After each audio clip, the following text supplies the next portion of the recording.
investigations, again, anybody would want to carry. I mean, you raise a very important point. Anytime the military is involved in something like this, it's hard to even get transparency around, okay, so what has happened in terms of investigations? Correct. The president, who is the commander-in-chief, was very clear in this directive. Right. Investigate and let's sanction. Correct.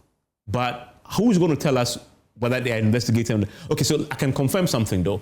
Last week, the military high command sent a team here, and they sat with Carlos and one of my other colleagues, and they interviewed Carlos, as in gathering the evidence.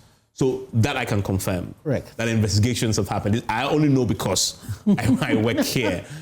So if I wasn't working here, nobody else would know that the investigation indeed is happening. Yes. Right? Isn't that part of the problem? No, I think it's, again, the opacity around what is happening. Again, I think it's a major The police officer who assaulted the reporter in Ablikumanov immediately said on the issue that he's interdicted, and we knew what was happening. But the soldiers... Yes, and again, for the police officer too as well, that's a novelty. It's not something that has been happening, in the past.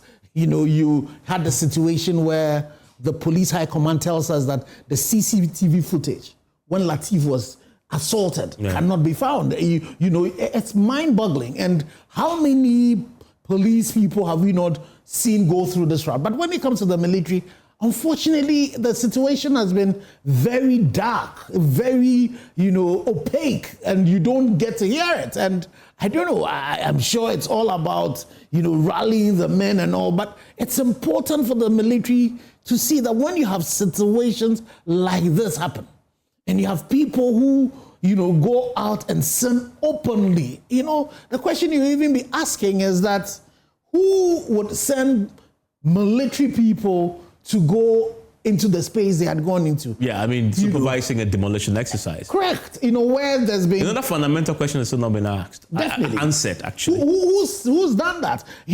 Again, so that's for me, it's definitely we need a military at some points where the police are the wits end, you bring the military in. So the situation in Boko is a typical example. The examples in some of the mining areas where, the challenges that confront you, the police are not able to deal with, you bring them in. Because again, so that's why for me, I'm not too worried about, the militarization to some extent. But if it comes to the demolition of, of a property, which we know, in that space that we're talking about, the police could have easily handled.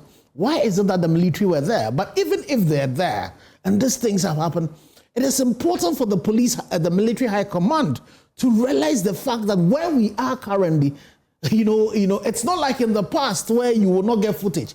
This thing happened on live TV. Yeah. You know what I mean? We can see these people. We know these people. So when you don't deal with them, then what do you then tend to do? And then when you handle them, you come to Joy FM, come and do an interview. We don't hear anything. The people who are involved in it, nobody knows it.